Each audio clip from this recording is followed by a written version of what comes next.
there's a feeling that happens to a teacher, and unless you've taught, you won't know. You can hurt. You can be upset. The world is, to you. You walk into the classroom, you close that door, and you're in a different world. It's them and you. And that's what it's all about. Close that door, and you say, hi, and they go, hi, and next 3 hours, leave me alone. There's nothing more exciting than being in the retail business because no day is exactly the same as the day before. I tell my students this. I said, if you really want to make sure that you want to go into retailing and that you want to be a buyer or a merchandise manager or a planner, go into different stores. Go into Lord & Taylor's, go into Macy's, go into Bloomingdale's, go into Saks Fifth Avenue, and just go and stand in the middle of the main floor and listen. And each store has a beat all its own. Now, you may be standing there and that beat's going like this, and you say to yourself, I don't want to work here.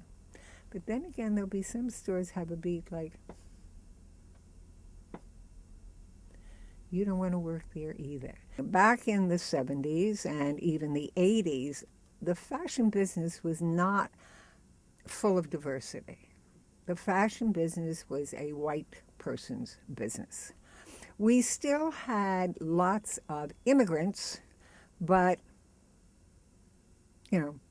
they just kept to themselves and did not become part of the educational part of this. And I'm very happy today that we have such diversity in our student clubs. We have one called BRAG, that stands for Black Retailers Action Group. And our students are holding vice presidential, presidential, top jobs in the industry today, to the point that when they give their annual dinner, it's covered in all the newspapers in the city of New York. We have an Indian club. We have a Latino club. It is just a different view here now for us, and I think it's so exciting for the students to be able to see what they used to think was a stranger and they did not want much with, all working together and learning together and going out into the market and working together. And I think the last 5 years has been marvelous in that direction. Starting back in 80, the school became very aware of the fact that this is a one world, not a one country business. And as I say, Arthur Price and a few other faculty members from design and production and myself used to travel every year around the world. We went to India, you name it, and we went. To talk to the governments of those countries about educating people for our industry, because our industry was beginning to do more business over there, but the help wasn't trained correctly and so on. And it became, as I say, very successful. We trained them very well. However, at the same time, we realized that it is as important for our students to go overseas and spend 6 months or a year in these different countries and learning what goes on in their countries, in our industry.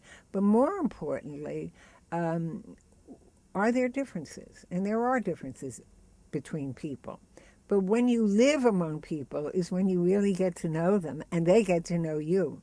So today, we send students, 5, 6, 7, 8 different colleges around the world where they spend either a semester or a year or 2 years. And it's working out very, very well. And of course, we are getting students from all over the world. We have a huge amount of Asian students. We're beginning to get more and more South American students. And that's wonderful, because that's how they get to know one another and not just read terrible headlines. My hat's off to FIT.